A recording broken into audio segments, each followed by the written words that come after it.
What's up, everybody? I want to tell you about Anchor.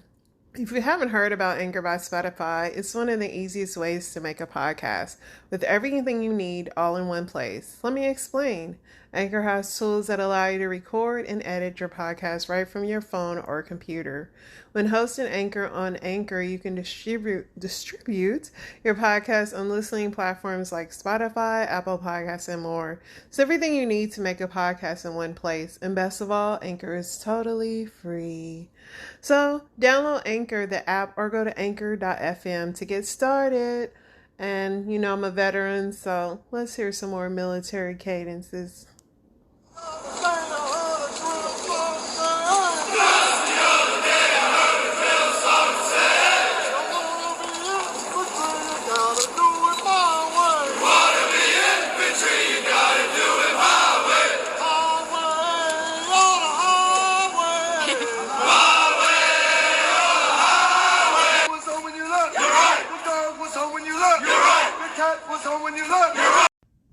What's up, family? It is officially almost 4 days until Christmas. Hopefully you guys have your Christmas shopping out of the way or not. I say by humbug because literally it's a recession. Nobody should be asking for anything this year. The IRS is trending on Twitter. Breaking, the IRS failed to audit any of Trump's tax returns under the mandatory audit program except 1 year, and that was after the House asked for his returns. An IRS memo said there were too many problems to look into. Here are a few. I'm not going to read all that. The IRS did no audits at all until such day as they received the request. Clearly, the IRS failed to conduct the audit. Trump corrupted the IRS, but they had time to terrorize the rest of us on a daily. I find this very interesting, IRS. Very, very interesting. Listen, y'all want to defund the police. I want to defund the IRS. Let's be clear. Let's see. What else is trending today? There's a lot per usual, but what do we even want to talk about? That's the key. What do we even want to talk about?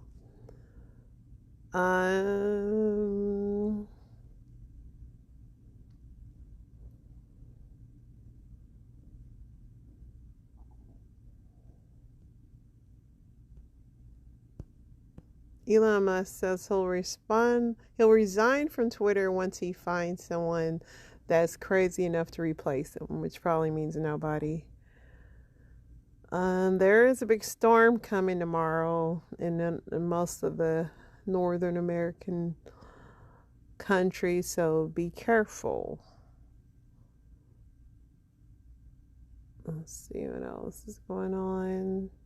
Texas National Guard members stationed themselves in military vehicles on the concrete banks of the Rio Grande on Tuesday and erected concertina wires and barriers in an attempt to turn back migrants from the U.S. They have still not figured out what they're going to do with the border yet.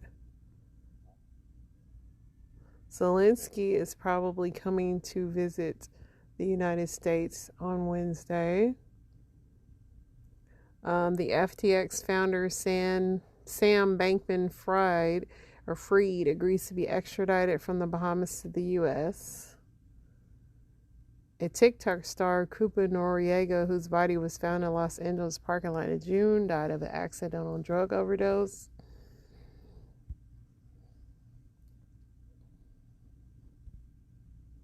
Scott Peterson, who was convicted of killing his pregnant wife, Lacey Peterson, is denied a new trial. That's right, Scott. Scott, are you bored in there? Because you're not getting out, dude. Just sit on down. I'm sure he has some fangirls that can send him some books to read or something like that, but just sit it on down. Argentina is celebrating after winning the World Cup. At least two people were dead and 11 injured after a 6.4 magnitude earthquake rocked Northern California on Tuesday. Let's see.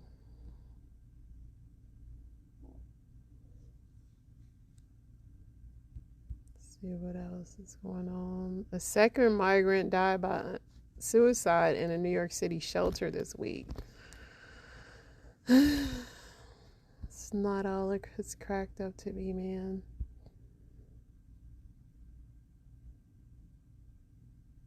Months after a crisis that left Jackson, Mississippi without running water, residents still don't trust a water system that has been plagued for decades. I wouldn't trust it either. I barely trust the one where we are at. So there was a 97-year-old woman who worked as a secretary at a Nazi concentration camp back in Germany. She was convicted by a German court on Tuesday of being an accessory to the murder of more than 10,000 people in what could be the last trial of its kind. Armgard Puchner, dubbed the Secretary of Evil by German media, has been handed a 2-year suspended sentence because she's 97. But she was handed the 2-year suspended sentence for being an accessory to 10,505 counts of murder and 5 counts of attempted murder. So they gave her a suspended sentence because, of course, she is very old. She's 97. She went on the run back when she was like 18, and I guess they couldn't find her all this time. Well, they finally found her, and they're giving her 2-year suspended sentence. So there's that. A mom was outdoor dashing, and a homeless person stole her car. The homeless woman that was inside of the place where she was door dashing at in Dayton, Ohio. Let's take a listen to this. Prayers up for this morning. This mother, her twins were abducted while she was trying to just do a DoorDash order, and they are looking for the person of interest here. A statewide Amber Alert was issued. Then a little after 4 this morning, a person happened to find Khair Thomas still in his car seat in a parking lot at the Dayton International Airport. Khair has been reunited with his family, but the search for Kasan continues. This photo shows 5-month-old Kasan Thomas and his brother Khair. Columbus police say a woman named Nala Jackson stole the car the boys were in at 9:45 last night outside this Donato's Pizza restaurant just south of Ohio State's campus. The mom was at Donato's to retrieve food for a DoorDash order. Once on scene, employees of the Donato stated a homeless female, Nala Jackson, was in the restaurant and left when the victim walked in. About 4 hours later, a statewide Amber Alert was issued. Then a little after 4 this morning, a person happened to find Khair Thomas still in his car seat in a parking lot at the Dayton International Airport.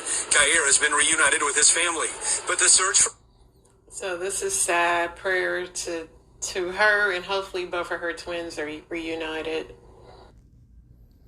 Yeah, it just shows where we are in a country where a mom has to take her babies with her to work, and then this happens. I mean, talk about recession right now. That's why I'm like, if you can't afford things right now or go out of your way, like, it's real out here. Like, be kind and gentle with yourself. I mean, this doesn't excuse anybody's behavior, but this is just a freaking mirror of what it's like right now for you to be trying to work, take care of your babies, and then someone homeless steals your car because they're probably cold. And it's just like, this is America. So please, like, be gentle with yourself. Don't, just be gentle with yourself. And I pray that she's reunited with her babies. Let's get into what I have next. Nothing but... No, when you go through a divorce, fam, folks be expecting you to walk around, be sad, be butthurt, be talking about the one you was with and wanting to fight for your family back, and making all of these subliminals on social media. They be wanting all that to go down, you know what I'm saying? And it's like, folks be like, I'm surprised you're so happy. Like, for how much that you know what I'm saying, you put into your woman. I know you love your woman, you love your family. I said, yeah, I did everything I could. You feel me? And you know, you can walk away with your head high when you know you love with everything you had. And you can wipe your slate. Of course I've cried about it.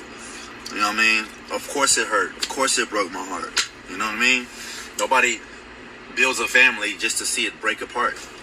But when you know you did everything you could, you just look up and you smile and you go on to the next thing. And God shows you how everything that you poured into a situation, you poured into a person, you poured into a family dynamic, he's going to use all of that energy for something that's even a greater good.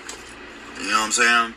So I don't be focused on what I poured in and what I feel like I may have lost. You know what I mean? I invested in something that I believed in, and God honors that, and he still honors that by saying, son, I saw what you did with your family. I saw you lead. I saw you protect. I saw you take care of. I saw you nourish. I saw you raise children. I saw you be consistent in those matters. And I'm going to bless you with whatever it is he blesses you with. And I only focus on the blessings from being who I was in the marriage, and I'm still getting blessings now because of who I was in the marriage. So no, I don't be all sad and butthurt that I'm single and I'm out here by myself, so to speak. Like, I don't. Because when you did everything you could to love a person and it didn't work, you could walk away peacefully and know that, man, what are the lessons I need to learn? Okay, how do I need to level up? How do I need to grow? And you take those lessons and you say, it ain't even about another person. It's about, I'm about to love myself the way I love my family unit. And that's just the place I'm at. And it feels good to love myself. You know what I mean? Like, I feel so happy just being in love with myself. Like, anything else is extra. Because I love myself. And we got to focus on loving ourselves and stop jumping into the next thing. And just love yourself, bro. It's an amazing feeling. Everything I tell you on these apps, I'm speaking from experience, from testimony. You know what I'm saying? I'm not telling you nothing I'm not living. That's it. That's the post. Self-love is the best love. You have to love yourself first before you can love anybody else. And I think a lot of people are missing that when they decide to jump into marriage and relationships. And that's how you end up losing yourself when everything does fall apart. Because if you know you are giving you 100% in a marriage, then it falls apart. You know, yeah, it will be sad, but you'll know what you put into that. So I definitely agree with him. But now we know that this claim of choking a student has cost her her job. Ava Williams had been a teacher in the Broward County School District for 20 years, but this week the school board moved to fire the longtime educator after a third grader says he was choked by the teacher. No, I don't regret it, and I'll do it again. The allegation first surfaced in September when the male student said the teacher walked over to me when I pushed in my chair and said, "Do you hear me?" And she choked me. There was no one in the classroom. All the other kids had walked out to the hallway for lunch. No eyewitnesses or injuries in that Watkins Elementary classroom meant BSO couldn't pursue criminal battery charges against Williams. Ma'am, I've been saying the same thing since I first started this job. I don't even like kids. The only reason I'm doing this, look, you heard what happened to him. Please don't, lady. Don't interrupt me like that. For the same thing I did to him, I would do the same thing to your ass. I don't give a okay? I ain't gonna curse because I don't know if this is live or not. Teach your kids some respect is what I'm saying. Because when they come around me, I'm not finna teach. And I'm sure that was a spoof. But hey, some of these teachers really be feeling like that. Some of y'all kids is really bad. You guys know the drill when you see this background. I'm only telling you once. Today's story is on the gory side, so viewer discretion is advised. It's story time. Take a seat. I can't believe Nemo just touched that butt. On August 17th, 2003, there was a man by the name of Doug McKay who was the co-owner of this carnival in Seattle, Washington. On this day, Doug would be oiling up a section of the carnival's most famous ride. It went by the name of the Super Loop 2. Doug would be scanning the area of this roller coaster, looking at it, trying to figure out which parts to oil while it was still active and full of passengers. As the ride began going through its famous loop, Doug McKay was standing right underneath it. Unfortunately for Doug, his hair would be blowing straight up from the wind, and it would cause it to get caught by the wheels on this roller coaster. After his hair was caught, the momentum of the roller coaster was just so great that it swooped him off his feet and just started carrying him along with the other passengers. After a short while of being ragdolled through the air by this ride, there'd be a piece of metalwork that was sticking out, and it would go across his throat, cutting it. The cut wouldn't be enough to kill him, but it would be enough to spray blood all over this little boy by the name of Dylan Bowles, who was directly in front of them when this happened. He would be the only one out of 30 people on that ride who got sprayed by Doug's blood. But the worst was yet to come. While Doug was still barely alive, the ride would loop the loop again, and this loop was so great that it tore his scalp clean off his head. The separation of his scalp would free him from the roller coaster, but with his throat cut and his head scalped, it sent blood spraying everywhere. Wait for it. Directly on a class of children who were standing in line for another ride. After these poor kids had been sprayed with blood, Doug would continue his journey through the air and crash into this beam that folded him in half like a lawn chair. He would finally die after hitting the concrete that was below him, but the impact was so great that it caused his guts, brains, you name it, to splatter everywhere. And remember, kids were here. Oh, and the icing on the cake, the splatter from that would get all over another bunch of kids who were just unfortunate to be walking by at the time. Gross. After this mayhem finally came to an end, the police and the fire department would come by really fast and try to cover up everything, but it'd be too late for the people that already saw it. The Superloop 2 would be closed for the remainder of the summer and be used as a sort of memorial for Doug. Like and comment for more stories. Poor Doug, man. R.I.P. Story time about how my fiance got me pregnant, then left me and married a man. Okay, so boom, a lot was said in that title alone. So it all started when I commented on an Instagram post of a handsome man. This handsome man then followed me and slid into my DMs. "You are so beautiful. Call me." Things went on from there and he eventually asked me to move in. So I did. We quickly got to know each other and I fell in love. I then learned of his testimony. He was a gay man who went to church and was delivered. Hallelujah. He was no longer gay and now was a straight man walking with God. I believed him and believed that this was his new truth, so I went on with our relationship. I got pregnant and then he proposed and we were set to get married in love. Or so I thought. Things took me by storm when one day I woke up and my fiance left me for a man. Like for part 2. Mm-mm. All right, so we left off. So, hi, my crowns and tiaras.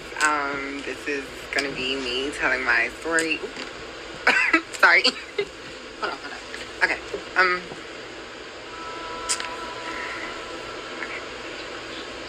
Take 2. Hi, my crowns and tiaras. So this is gonna be me telling my story on how I contracted HIV.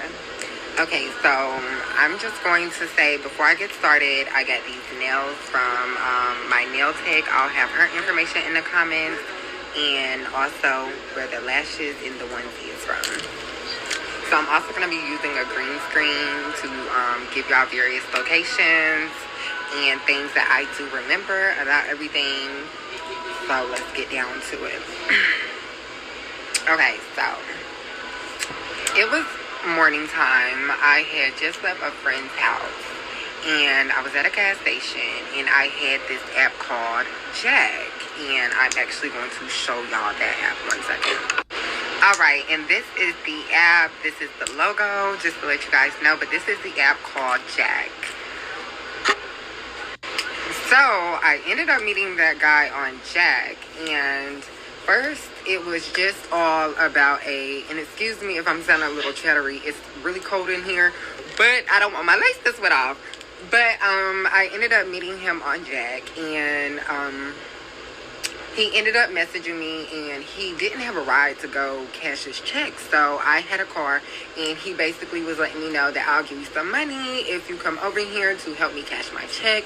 And you know what, I was like, I didn't really mind like going over there, so I ended up going over there after leaving the gas station, and I ended up meeting him at this hotel, which is the Days Inn in Gardner, North Carolina, and I will be showing y'all that as well.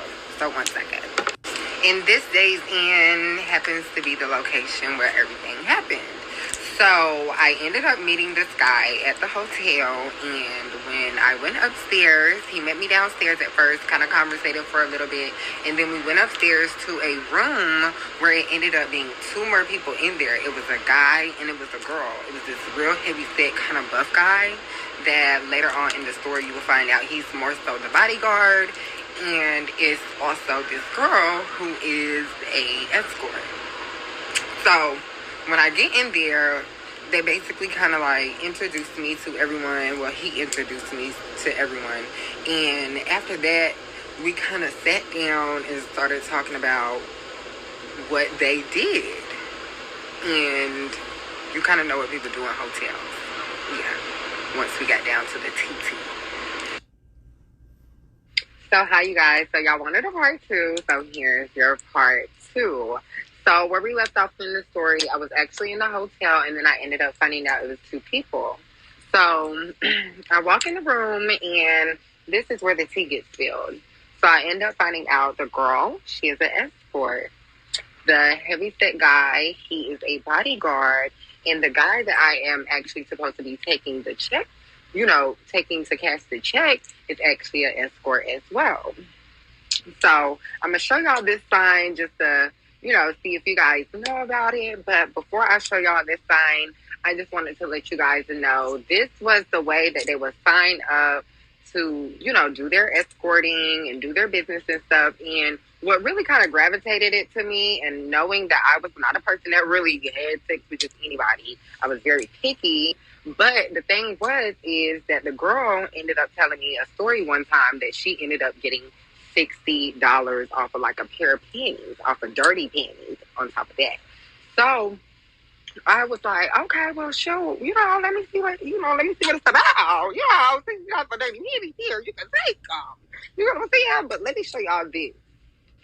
Okay, so for y'all that don't know what this sign is, this is Craigslist.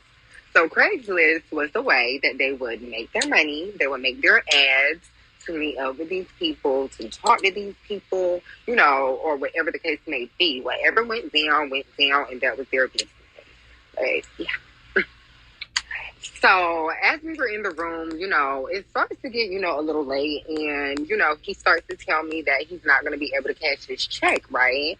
During this time where they're kind of explaining to me, like, what the Craigslist thing is, I'm sitting on his lap.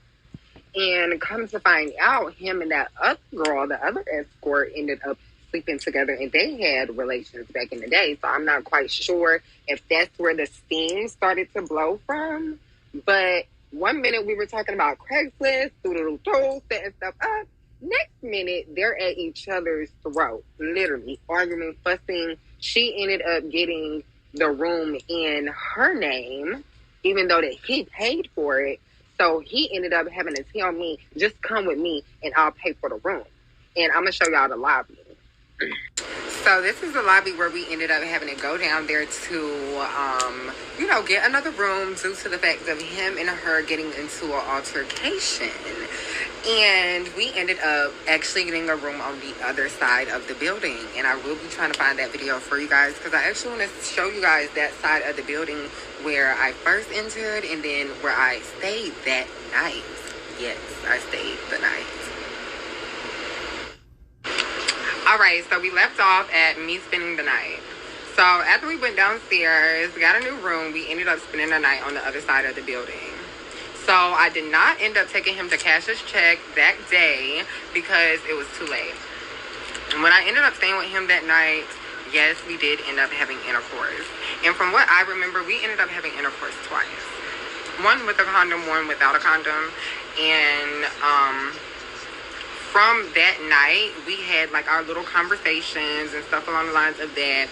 And this is a monthly span of what I'm kind of giving you guys right now. The first monthly span of how everything went.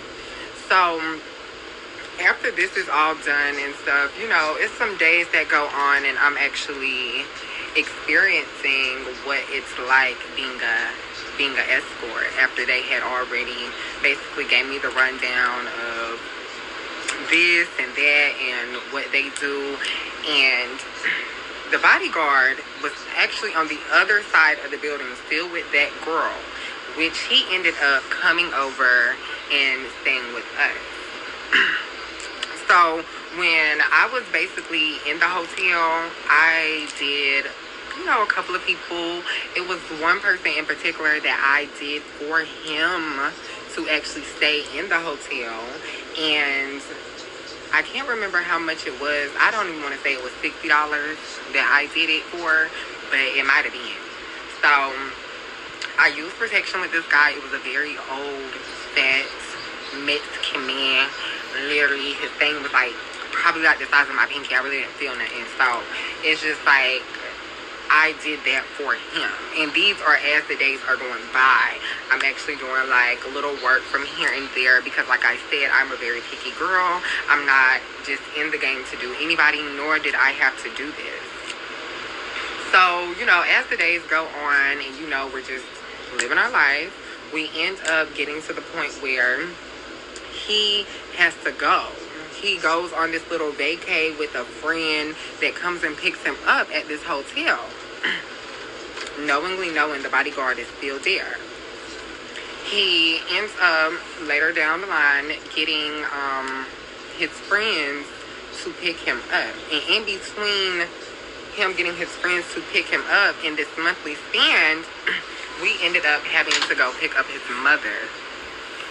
His mother comes into the picture because as we're down there and as I'm down at the hotel, he ends up getting this call that his mother is being kicked out by his sister. That's where she comes into place. And then when we ended up having to go over there, it was an elderly lady who stuff was outside in the rain. Okay, this is a very long, drawn-out story. I am sorry that she did contract HIV from a guy who she said purposely gave it to her. The funny part is that somehow she just started escorting and that she had sex with the Mexican man with a small penis. And for some reason, she wanted to show the background of the hotel lobby, but not how she get to her story. That's why I can't listen. I pray that you are okay because that story was too long. Let's get into another one, y'all. Hopefully it ain't too cray-cray. A couple years back, I had a friend, right? She literally wanted to take my life. She wanted to ruin my life. A friend. I met this friend or ex-friend through a makeup gig that I was doing. I used to do makeup back in the days, you know, when everybody wanted to be a makeup artist. We was hanging out. Turns out we somewhat had the same mutual friends. It started with this guy that was interested in me, and I was interested in him too. But she was also interested in the guy, and she knew him first, but they never dated. Anyways, the guy was more into me. He pretty much like, we started dating, and she was aware of it. She was okay with it. It was what it was. So because she was more friends with, you know, this group of people, and I was new to the group, and the group kind of gravitated towards me more, to the point where the men, it was mostly like men. It was like a Jamaican group of friends. The men were like, Anna, be careful of her. Like, she's not the type of person that you need to be hanging around with. And because I'm the type of person, I'm stubborn. I'm like, you're not going to tell me who to be friends with. She hasn't really done anything to me. Anyways, fast forward. The group pretty much stopped talking to her because she was being mixy. And everybody still stayed friends with me because I was still dating the guy. So me and her friendship kind of got rocky, and she blamed me for everybody stopped talking to her. So I was a hothead back then, so we did exchange a few words. While our friendship was in shambles, I found out like all these rumors that she started about me. She would start the rumors and bring them to me saying, oh, I heard this about you, like. So anyways, it was during the summer. The summer went by, you know, came back from a vacation. I had totally forgotten about this girl. My mom saw her at some church or some supermarket. I can't remember. Came home telling me, oh, I saw so-and-so. I said, oh, that's nice. So her seeing my mom, that kind of like brought her back into the picture. And my mom was like, oh, you should reconcile with her, blah, blah, blah. So my mom is the type of person, she will badger you until you do what she says. Long story short, we became friends again. The first mistake I made was being friends with her again. The second mistake I made was going into business with her. The business introduced us to like a new group of friends. At the time, I was still working, so she would be around them more than I was. Can I tell you what this girl did? Literally, the whole time we became friends again, the second time, she was plotting against me. She was bad mouthing me to the new group of people so bad. One of the guys had to call me and be like, what did you do to this girl? Once they put me on game, it was problems.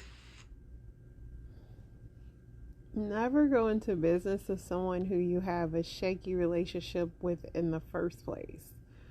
You know, everybody ain't y'all friend. I don't even know why y'all be so hard up for friends these days. It's wild. Let's go to the next one. I really wanted it to be you so badly. Right, y'all, here goes story time for how I married a scammer who scammed me for $20,000. First and foremost, I see y'all in my comments talking about I'm stupid and you could never and blah, blah, blah. Okay, sis, I get it. But this is my story, this is my truth, and I have to tell it for women that may be experiencing this who can't speak about it. So I'll just go ahead and get right into it.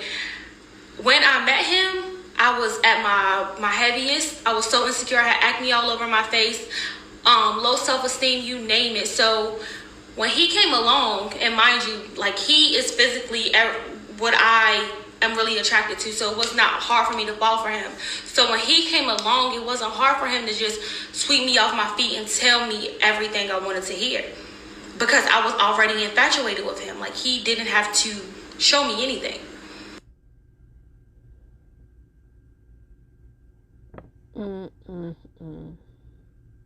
She got scammed for $20K because she had a low self-esteem and she wanted the guy to love her. I don't really consider that scam, though. I consider that you were trying to buy somebody's love, which it happens, but don't do it, because then you'll be on TikTok telling this story, because then once the money run out, they're going to leave you, and it's sad and unfortunate, but people are selfish. Like, humans are selfish. And yeah, I'm very sorry that you experienced that, though. That has been it for today, guys. Like I said, I'm trying to keep it light in the dark, dark world that we live in. So I'm going to try to find some better stories, because some of these people really love to drag out their drama, and we need to get straight to the T. All right, F is for Family is signing out. You guys have an awesome day.